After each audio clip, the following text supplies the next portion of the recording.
الحمد لله نحمده ونستعينه ونستغفره ونؤمن به ونتوكل عليه ونعوذ بالله من شرور أنفسنا ومن سيئات أعمالنا من يهده الله فلا مضل له ومن يضلله فلا هادي له ونشهد أن حبيبك ومحبوبك صلى الله عليه وآله وسلم بلغ الرسالة وأدى الأمانة ونصح الأمة وكشف الأمة أما بعد فأعوذ بالله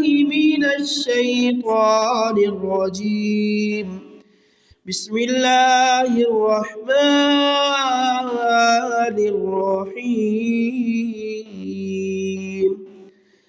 إن الله وملائكته يصلون على النبي يا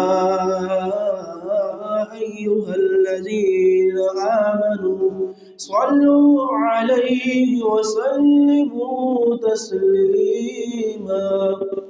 جہاں جہاں تک آواز جا رہی ہے محبت اور عقیدت کے ساتھ درود پاک پڑھ لیجیے۔ الصلاۃ والسلام علیک یا رسول اللہ وعلی آلک واصحابک یا سیدی یا حبیب اللہ۔ الصلاۃ والسلام علیک یا سید المرسلین وعلى آلك واصحابك يا رحمة للعالمين۔ بندے پروردگارم امت احمد نبی دوست دارے چار یارم تابع اولاد علی مذہب حنفیہ دارم ملت حضرت خلیل خاک پائے غوث اعظم زیر سایہ ہر ولی لی خمسۃ اطفی بہا حر الوباء الحاتمہ المصطفى والمرتضى وابناهما والفاطمة۔ وقال الله تبارك وتعالى في القرآن المجيد كيف تكفرون بالله وكنتم أمواتا فأحياكم ثم يميتكم ثم يحييكم ثم إليه ترجعون۔ صدق اللہ العظیم وصدق رسوله النبی الکریم صلی اللہ علیہ وآلہ وسلم۔ اللہ کریم کی حمد و ثنا اور درود و سلام بحضور سرور انبیاء کے بعد اللہ کریم کا کروڑوں احسان ہے کہ اللہ کریم نے ہمیں آج جمعۃ المبارک میں ہمیں شرکت کرنے کی سعادت بخشی۔ عاشقان رسول اللہ پاک کا وجود ہے، اللہ کریم ایک ہے، اس کا کوئی شریک نہیں ہے۔ قرآن پاک میں اللہ پاک کی معرفت یعنی پہچان کے بہت قسم کے دلائل ذکر کیے گئے ہیں۔ ان دلائل کی ایک قسم دلائل النفس بھی ہے، یعنی انسان کی ذات، اس کا وجود، اس کی چلتی ہوئی سانسیں، اس کی شاہکار تخلیق، اس کا بچپن، جوانی، بڑھاپا وغیرہ، انسان کا ہر حال بذات خود اللہ پاک کے وجود کی دلیل ہے۔ وجود خدا کے ایسے دلائل جو انسان کی ذات میں پائے جاتے ہیں انہیں دلائل النفس کہا جاتا ہے۔ ابھی ہم نے پارہ نمبر 1 سورہ بقرہ کی آیت 28 سننے کی سعادت حاصل کی۔ اس آیت کریمہ میں اللہ پاک کی معرفت سے متعلق چند دلائل نفس بیان کیے گئے ہیں، دلائل انفس بیان کیے گئے ہیں۔ سب سے پہلے تو معرفت سے متعلق چند باتیں آپ کی نظر کرنا چاہوں گا، پھر ہم انشاءاللہ الکریم آیت کریمہ کا ترجمہ اور وضاحت سننے کی سعادت نصیب ہو۔ پہلی بات تو یہ کہ سب سے پہلا اور سب سے اہم فرض جو ایک انسان پر عائد ہوتا ہے وہ اللہ پاک کی معرفت ہے، بلکہ حق تو یہ ہے کہ ہمارے دنیا میں آنے کا ایک بنیادی مقصد ہی اللہ پاک کی معرفت یعنی پہچان ہے۔ قرآن پاک میں ارشاد ہوتا ہے کہ وَمَا خَلَقْتُ الْجِنَّ وَالْإِنسَ إِلَّا لِيَعْبُدُونِ، اور میں نے جن اور آدمی اسی لیے بنائے کہ میری عبادت کریں۔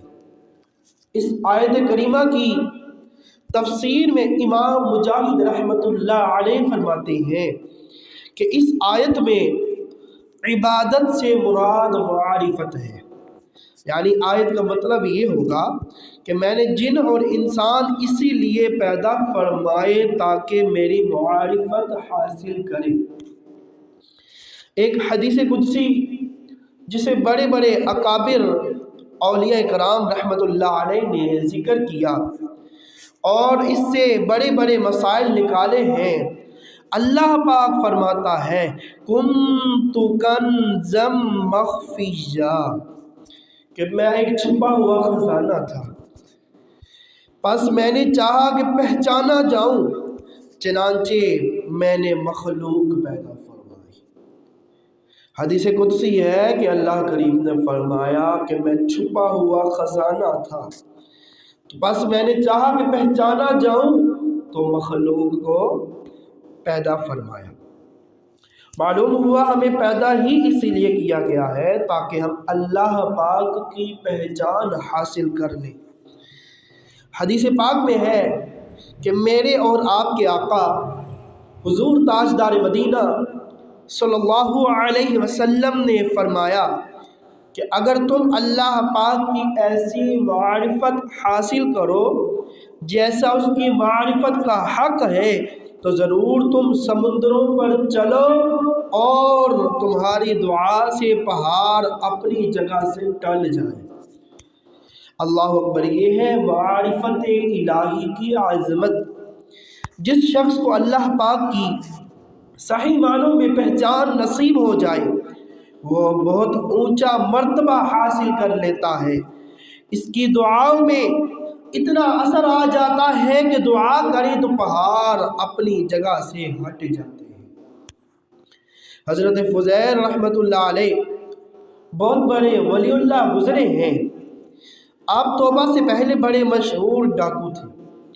آپ پر کرم ہوا، آپ نے توبہ کی اور نیکی کے کاموں میں مصروف ہو گئے، اور رب کریم کا آپ پر بڑا فضل تھا، آپ کو بلند مقام عطا فرمایا۔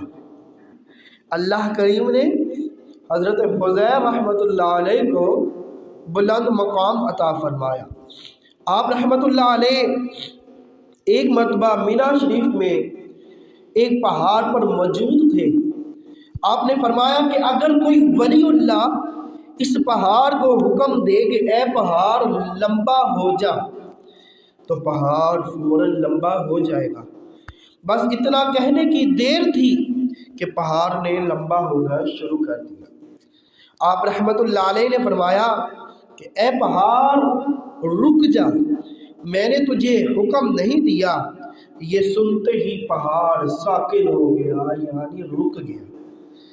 یہ ہے معرفت کا رتبہ، جسے اللہ پاک کی پہچان مل جاتی ہے، وہ ایسے بڑے مقام تک پہنچ جاتا ہے۔ اب ایک بنیادی سوال ہے کہ آخر اللہ پاک کی معرفت ملتی کیسے ہے؟ حضور داتا گنج بخش حجویری رحمت اللہ علیہ نے اس تعلق سے بہت تفصیلی کلام فرمایا ہے۔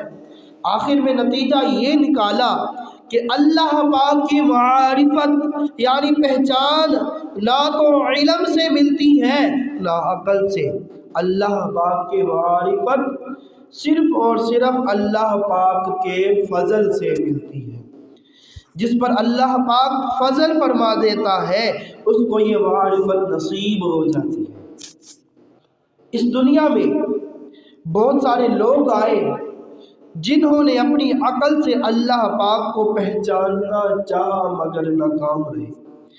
کسی نے اپنے علم سے اللہ پاک کو پہچاننا چاہا مگر ناکام رہے۔ نتیجتاً کسی نے چاند کو خدا مان لیا، کسی نے سورج کی پوجا شروع کر دی، اور کوئی درختوں کو اپنا رب ماننے لگا۔ غرض کہ اللہ کی پہچان نہ تو عقل سے ملتی ہے نہ علم سے ملتی ہے، یہ پہچان جسے بھی ملتی ہے اللہ پاک کے فضل سے ملتی ہے۔ جب بندے پر اللہ پاک کا فضل ہو جاتا ہے تب اس کی عقل بھی روشن ہو جاتی ہے، اس کے دل میں نور معرفت بھی اتر جاتا ہے۔ اللہ اکبر! پھر بندے کو کائنات کے ذرے ذرے میں رب کریم کے وجود اور اس کی قدرتوں کے نشان نظر آنے لگتے ہیں۔ بنی اسرائیل میں ایک شخص تھا جو گائے کی پوجا کیا کرتا تھا۔ ایک دن وہ اپنی گائے کو لے کر کسی باغ میں پہنچا۔ گائے چارہ وغیرہ کھا رہی تھی کہ اچانک بادل چھا گئے، بجلی چمکنے لگی۔ بادل کی خوفناک گرج اور بجلی کی کڑک جب گائے کے کانوں میں پڑی تو گائے ڈر کر بھاگ کھڑی۔ یہ وہ وقت تھا جب اس مشرک پر اللہ پاک کا فضل ہوا۔ وہ سوچ میں پڑ گیا کہ یہ گائے جو بادل کی گرج اور بجلی کی کڑک ہی سے ڈر رہی ہے، یہ ہرگز خدا نہیں ہو سکتی۔ یہ سوچ کر اس نے آسمان کی طرف نگاہ اٹھائی اور اے بادلوں کے رب کہہ کر اللہ پاک کو پکارا۔ اسی وقت اللہ پاک نے اس وقت کے نبی علیہ السلام کی طرف وحی فرمائی کہ فلاں شخص ہے، جا کر اسے ابھی کلمہ پڑھائیے اور دین کی بنیادی باتیں بھی سکھا دیجیے۔ یہ ہے اللہ پاک کا فضل کہ جب ہو جائے اس وقت معرفت نصیب ہو جاتی ہے۔ اب سوال یہ ہے کہ اللہ پاک کا فضل ہم کیسے حاصل کر سکتے ہیں؟ حضور داتا گنج بخش علی حجویری رحمت اللہ علیہ اس سوال کا جواب دیتے ہوئے فرماتے ہیں کہ جب بندہ اپنی ہستی کو مٹا کر اپنے رب سے لو لگا لیتا ہے، اپنی ہستی کو مٹا دیتا ہے تو اسے معرفت ملتی ہے، اسے معرفت حال کہتے ہیں۔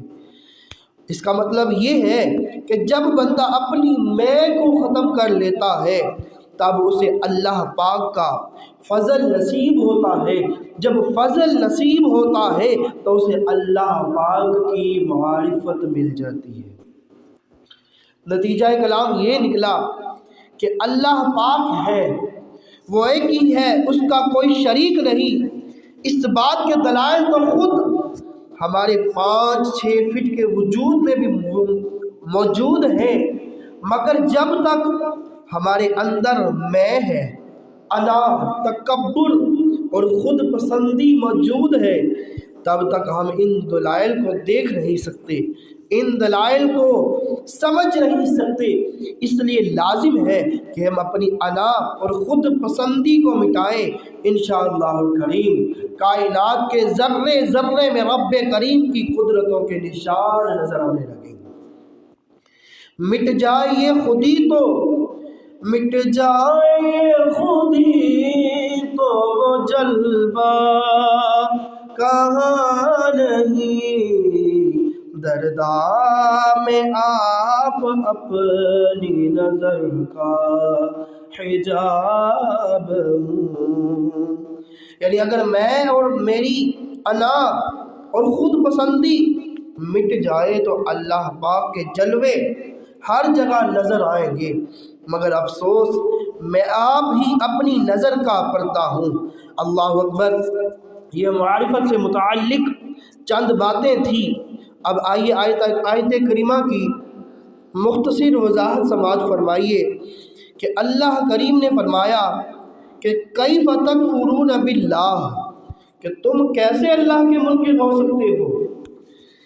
یہ تعجب دلانے کا سوال ہے، یعنی خدا کا انکار کرنے والوں کو تعجب دلایا جا رہا ہے کہ کتنی حیرت کی بات ہے، آخر تم اللہ پاک کا انکار کیسے کر سکتے ہو، حالانکہ وَكُنْتُمْ أَمْوَاتًا فَأَحْيَاكُمْ ثُمَّ يُمِيتُكُمْ ثم يحييكم ثم إليه ترجعون۔ حالانکہ تم مردہ تھے تو اس نے تمہیں پیدا کیا، پھر وہ تمہیں موت دے گا، پھر زندہ کرے گا، پھر اسی کی طرف تمہیں لٹایا جائے گا۔ یہ انسان کی 5 حالتوں کا ذکر ہے۔ ان میں سے ہر حالت اللہ پاک کے وجود کی ایک مستقل دلیل ہے۔ فرمایا وَكُنْتُمْ أَمْوَاتًا، حالانکہ تم مردہ تھے، یہ ہماری پہلی حالت ہے۔ ایک وقت تھا جب ہم کچھ نہیں تھے۔ پھر اللہ کریم نے قرآن پاک میں فرمایا کہ هَلْ أَتَىٰ عَلَى الْإِنسَانِ حِينٌ مِّنَ الدَّهْرِ لَمْ يَكُن شَيْئًا مَّذْكُورًا۔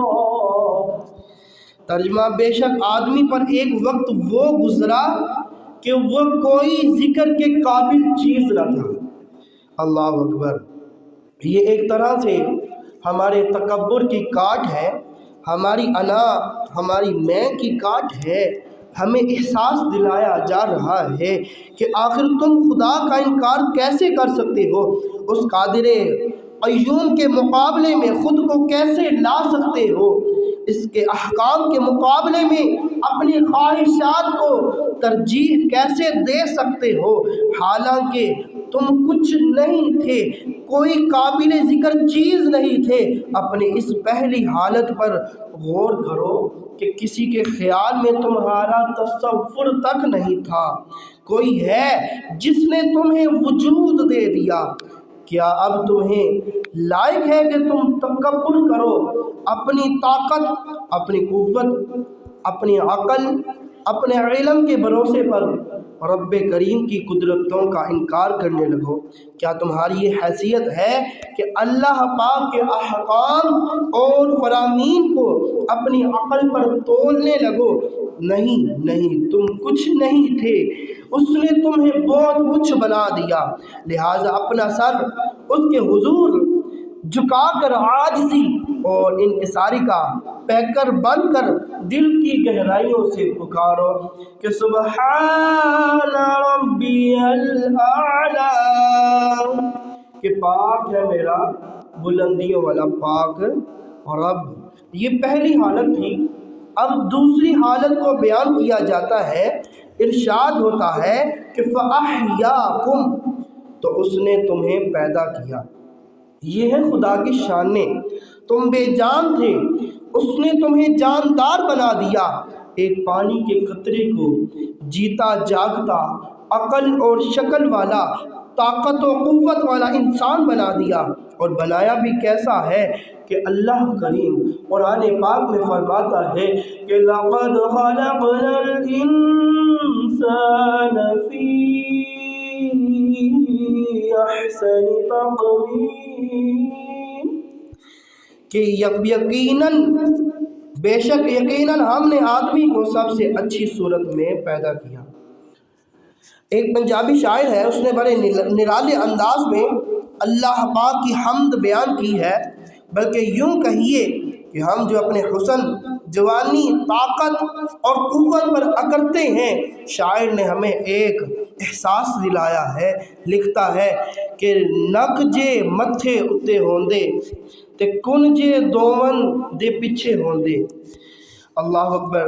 صدقے جائیے سونے رب دے جس نے خاص کرم فرمایا، مٹی دے اس باوے تائیں کڈا صورت مند بنایا۔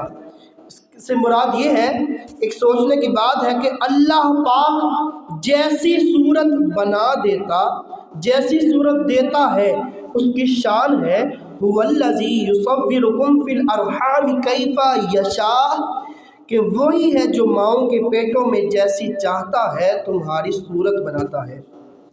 شاعر کہتا ہے کہ اگر ہماری ناک ہمارے ماتھے پر ہوتی، ہمارے کان گردن کے پیچھے ہوتے، آنکھیں کندھوں پر ہوتی، پسلی کی جگہ پر گھٹنا اور گھٹنے کی جگہ پسلی ہوتی، تو ذرا تصور باندھیں کہ ہم کتنے بدصورت نظر آتے۔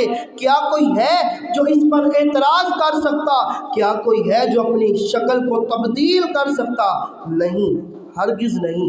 اگر ہمیں ایسی صورت دے دی جاتی تو ہمیں اس پر رہنا پڑتا، مگر قربان جائیے کہ اللہ پاک نے کیسا کرم فرمایا کہ مٹی کے اس بندے کو کتنا خوبصورت اور حسین و جمیل بنایا ہے۔ آنکھیں دیکھیں کیسی خوبصورتی کے ساتھ سجائی گئی ہیں، کان کس کاریگری کے ساتھ لگائے گئے ہیں، اپنے ہاتھ دیکھیے، سر دیکھیے، ناک دیکھیے۔ یہ ہماری وہی شکل و صورت ہے جسے آئینے میں دیکھ کر لوگ خود پر فخر محسوس کرتے ہیں۔ یہ شکل و صورت کس نے عطا فرمائی؟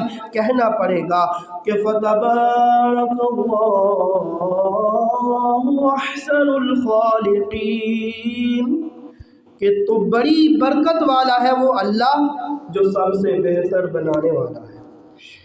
ایک مرتبہ امام ابو حنیفہ نعمان بن ثابت رحمۃ اللہ علیہ امام جعفر صادق رضی اللہ عنہ کی خدمت میں حاضر ہوئے۔ امام جعفر صادق رضی اللہ عنہ نے فرمایا کہ اے نعمان، کیا تم آنکھوں کی نمکینی، کانوں کی کروٹ، نتنوں کی گرمائش اور ہونٹوں کی مٹھاس کے بارے میں کچھ جانتے ہو؟ عرض کیا نہیں۔ امام جعفر صادق رضی اللہ عنہ نے فرمایا کہ میرے دادا جان سے روایت ہے کہ رسول رحمت شفیع امت صلی اللہ علیہ وسلم نے فرمایا کہ اللہ پاک نے اپنے فضل اور احسان سے ابن آدم کی آنکھوں میں نمکینی رکھی، کیونکہ آنکھیں چربی سے بنی ہیں، اگر ان میں نمکینی نہ ہوتی تو یہ پگھل جاتی۔ اللہ اکبر۔ اللہ پاک نے کرواہٹ ابن آدم کے کانوں میں رکھی، اگر ایسا نہ ہوتا تو کیڑے مکوڑے کان کے اندر چلے جاتے اور دماغ میں پہنچ کر نقصان پہنچاتے۔ اسی طرح اللہ پاک نے ابن آدم کے نتنوں میں گرمائش رکھی ہے کہ جس سے وہ بو سونکھتا ہے، اگر ایسا نہ ہوتا تو دماغ بدبودار ہو جاتا۔ اللہ اکبر۔ اللہ پاک نے ابن آدم پر مہربانی اور فضل اور احسان کرتے ہوئے مٹھاس اس کے ہونٹوں پر رکھی ہے کہ جس کے ذریعے وہ ہر چیز کا ذائقہ چکھتا ہے اور لوگ اس کی گفتگو کی مٹھاس سے لطف اندوز ہوتے ہیں، لطف اٹھاتے ہیں۔ سبحان اللہ، کیا شان ہے میرے عظمت والے رب کریم کی اندازہ فرمائیے کہ انسان کی تخلیق میں کیا کیا اہتمام کیا گیا ہے، کس کمال نے کاریگری کے ساتھ ایک بے جان چیز کو جیتا جاگتا چلتا پھرتا عقل سمجھ والا انسان بنا دیا گیا ہے۔ پھر ہم کیوں اس رب کریم کی قدرت اور عظمت کا اقرار کر کے اس کے حضور سر نہ جھکائیں؟ یقیناً وہ ایک واحد رب ہے، واحد رب ہے، وحدہ لا شریک ہے کہ اس کا خدائی میں کوئی شریک نہیں، وہی عبادت کے لائق ہے، وہی ہے کہ جس کے حضور سر جھکانا اور سبحان ربی الاعلیٰ کہنا انسان کو زیب دیتا ہے۔ پھر اللہ کریم نے فرمایا کہ ثم یمیتکم، کہ پھر وہ تمہیں موت دے گا۔ یہ انسان کی تیسری حالت ہے کہ انسان پہلے کچھ نہیں تھا، کوئی قابل ذکر چیز نہیں تھا، پھر اللہ پاک نے اسے زندہ کر دیا۔ اس زندگی کے بعد پھر ایک وقت آتا ہے کہ آدمی اس دنیا میں نہیں رہتا، یعنی اس پر موت طاری ہو جاتی ہے۔ یہ بھی اللہ پاک کے وجود کی دلیل ہے کہ موت تکبر والوں کا تکبر توڑ دیتی ہے اور طاقت والوں کی طاقت کو خاک میں ملا دیتی ہے، بادشاہوں کے تخت الٹ دیتی ہے۔ ہزار مہارتیں، سائنسی ترقیاں کچھ بھی موت کو ٹال نہیں سکتی۔ آخر کیا وجہ ہے کہ آدمی زندہ رہنا چاہتا ہے مگر آج تک کوئی بھی موت کے شکنجے سے بچ نہیں پایا۔ اس سے ہمیں پتہ چلتا ہے کہ کوئی تو ہے جو نظام ہستی چلا رہا ہے، وہی خدا ہے۔ امام حسن بصری رحمت اللہ علیہ ایک دفعہ ملک روم تشریف لے گئے۔ وہاں آپ نے ایک عجیب منظر دیکھا کہ جنگل میں ایک جگہ اعلیٰ قسم کے ریشمی کپڑے کا خوبصورت خیمہ بنا ہوا ہے اور خیمے کے ارد گرد اسلحہ اٹھائے فوجی کھڑے ہیں۔ ان فوجیوں نے اپنی زبان میں کچھ کہا اور چلے گئے۔ پھر ملک کے بڑے بڑے علماء کرام اور مشائخ آئے، انہوں نے بھی خیمے کے قریب آ کر کھڑے ہو کر کچھ کہا اور چلے گئے۔ پھر ملک کے بڑے بڑے حکیم طبیب وہاں پہنچے، انہوں نے بھی خیمے کے پاس کھڑے ہو کر کچھ کہا، پھر چلے گئے۔ پھر بادشاہ اور وزیر آئے، یہ بھی کچھ دیر خیمے کے پاس رکے، کچھ کہا اور چلے گئے۔ امام حسن بصری رحمت اللہ تعالی علیہ فرماتے ہیں کہ یہ دیکھ کر مجھے بڑی حیرانی ہوئی۔ میں نے کسی سے پوچھا کہ یہ کیا معاملہ ہے، تو بتانے والے نے بتایا کہ بادشاہ کا ایک خوبصورت نوجوان لڑکا تھا، اس کا انتقال ہو گیا، وہ اس خیمے میں دفن ہے۔ ہر سال جب اس کی وفات کا دن آتا ہے تو سب اسی طرح یہاں جمع ہوتے ہیں اور پہلے فوجی خیمے کے پاس آتے اور کہتے ہیں کہ اے بادشاہ کے بیٹے، اگر جنگ کے ذریعے موت کو ٹالا جا سکتا تو ہم ضرور اپنی جان پر کھیل کر بھی آپ کو بچا دیتے۔ پھر علماء کرام آ کر کہتے ہیں کہ اے بادشاہ کے بیٹے، اگر علم کے ذریعے موت کو ٹالا جا سکتا تو ہم ضرور علم کے ذریعے موت کو روکنے کی کوشش کرتے۔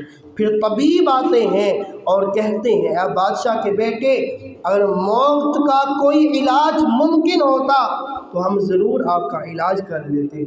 آخر میں بادشاہ اور وزیر آ کر کہتے ہیں کہ بیٹا، ہم نے تجھے بچانے کی بہت کوشش کی مگر موت کو کون ٹال سکتا ہے، اب آئندہ سال تک تجھ پر ہمارا سلام ہو۔